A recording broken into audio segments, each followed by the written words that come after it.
Hari ini 4 Oktober kita memperingati Santo Fransiskus Assisi, pengaku iman. Giovanni Francesco Bernardon lahir di Assisi, daerah pegunungan Umbria, Italia Tengah pada tahun 1182.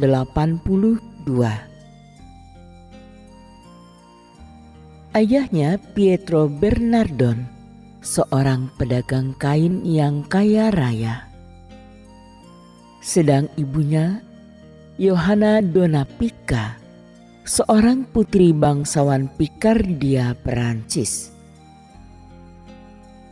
Ia dipermandikan dengan nama Giovanni Francesco Bernardon, tetapi kemudian lebih dikenal dengan nama Francesco karena kemahirannya berbahasa Perancis yang diajarkan ibunya. Ia sangat dimanjakan ayahnya, sehingga berkembang menjadi seorang pemuda yang suka berfoya-foya dan pemboros.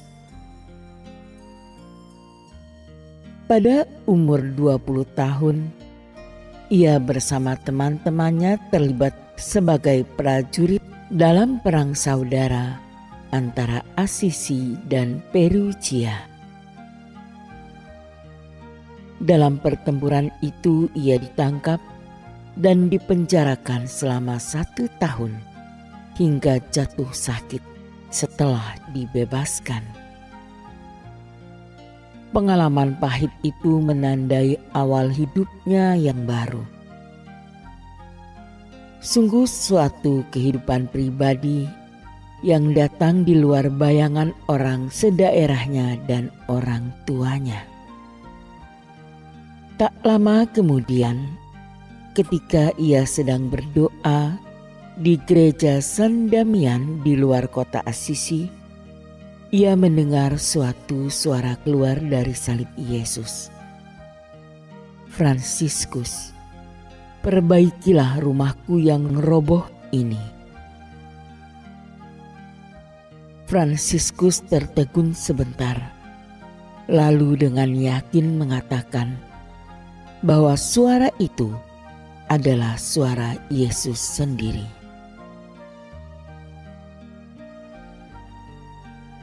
Kemudian ia lari ke rumahnya dan tanpa banyak pikir, ia mengambil setumpuk kain mahal dari gudang ayahnya, lalu menjual kain-kain itu. Uang hasil penjualan kain itu diberikan kepada pastor paroki San Damian untuk membiayai perbaikan gereja itu. Tetapi pastor menolak pemberiannya itu. Ayahnya marah besar, lalu memukul dan menguncinya di dalam sebuah kamar. Ibunya jatuh kasihan, lalu membebaskan dia dari kurungan itu. Setelah dibebaskan ibunya, ia kembali ke gereja San Damian. Ayahnya mengikuti dia dan kembali memukulnya dan memaksa agar mengembalikan uang hasil penjualan kain itu. Ia tetap tidak mau pulang ke rumah. Ayahnya tidak berdaya dan meminta bantuan uskup Assisi untuk membujuk Fransiskus agar mengembalikan uang itu.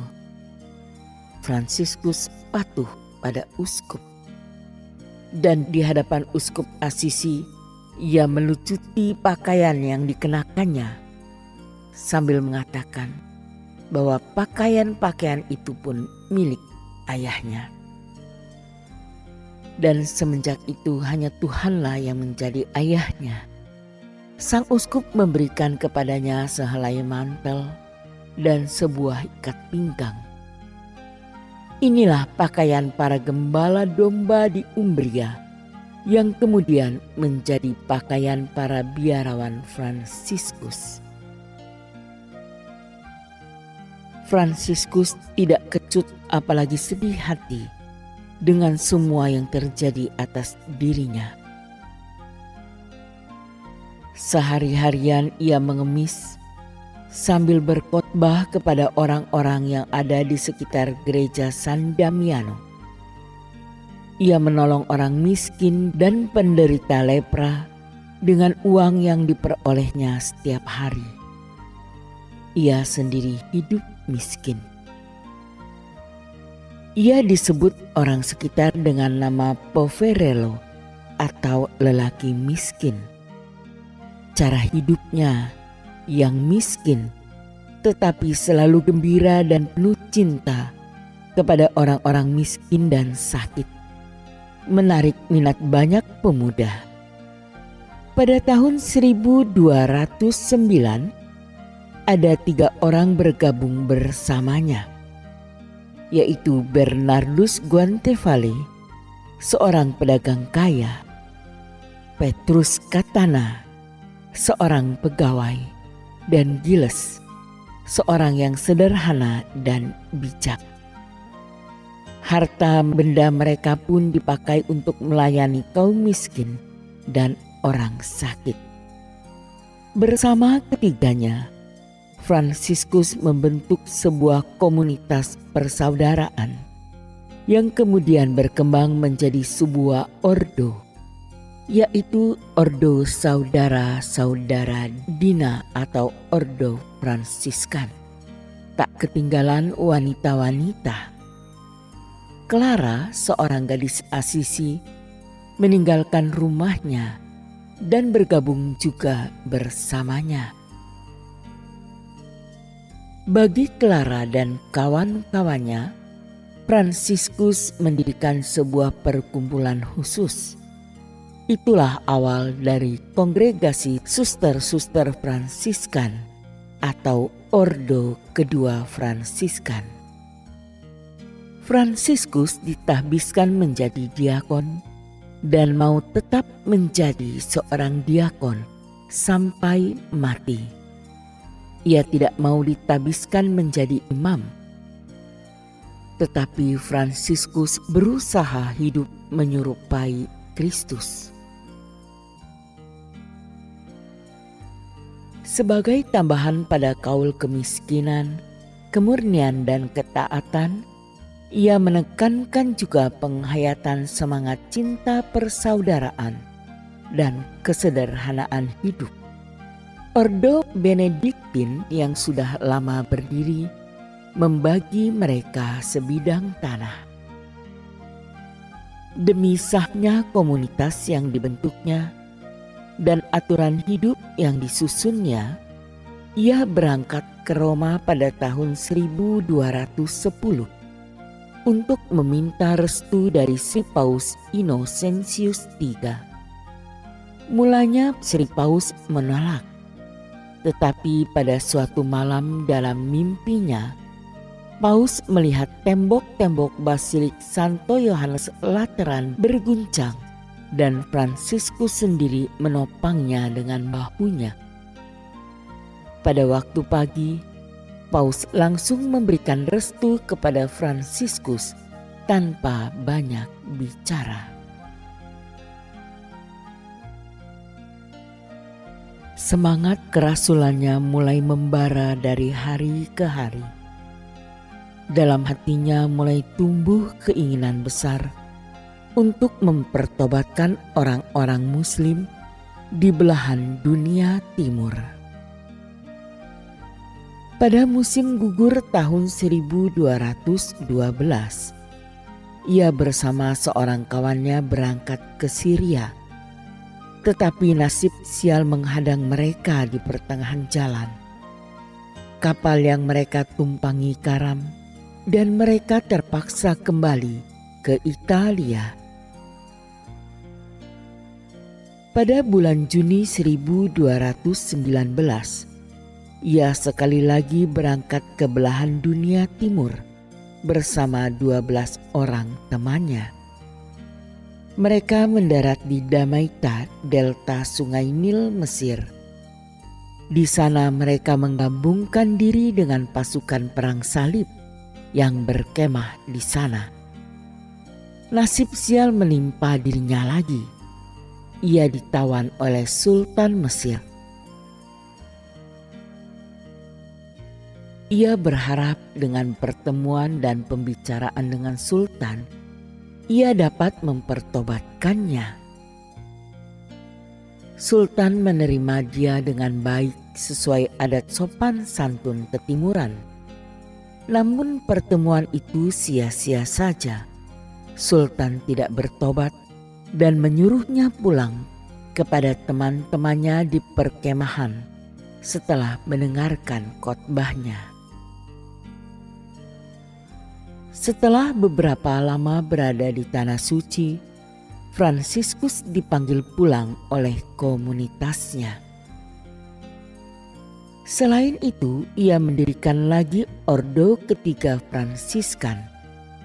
Ordo ini dikhususkan bagi umat awam yang ingin mengikuti cara hidup dan ajarannya sambil tetap mengemban tugas sebagai bapa atau ibu keluarga atau tugas-tugas lain di dalam masyarakat.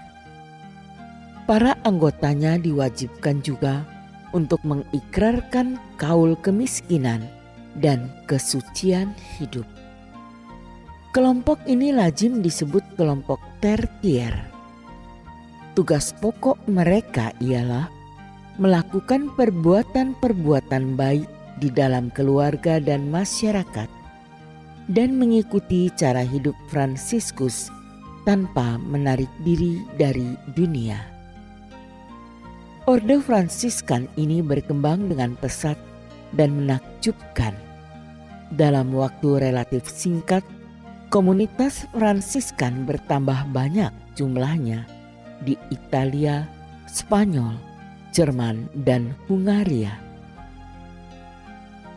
Pada tahun 1219, anggotanya sudah 5.000 orang. Melihat perkembangannya yang menggembirakan ini, maka pada tahun 1222, Paus Honorius ketiga secara resmi mengakui komunitas religius Fransiskan beserta aturan hidupnya. Pada umur 43 tahun, ketika sedang berdoa di Bukit La Verna, sekonyong-konyong terasa sakit di badannya dan muncul di kaki dan tangan serta lambungnya luka-luka yang sama seperti luka-luka Yesus. Itulah stigmata Fransiskus. Luka-luka itu tidak pernah hilang sehingga menjadi sumber rasa sakit dan kelemahan tubuhnya. Semenjak peristiwa ajaib itu, Fransiskus mulai mengenakan sepatu dan mulai menyembunyikan tangan-tangannya di balik jubahnya. Seluruh alam raya beserta isinya benar-benar berdamai dengan Fransiskus.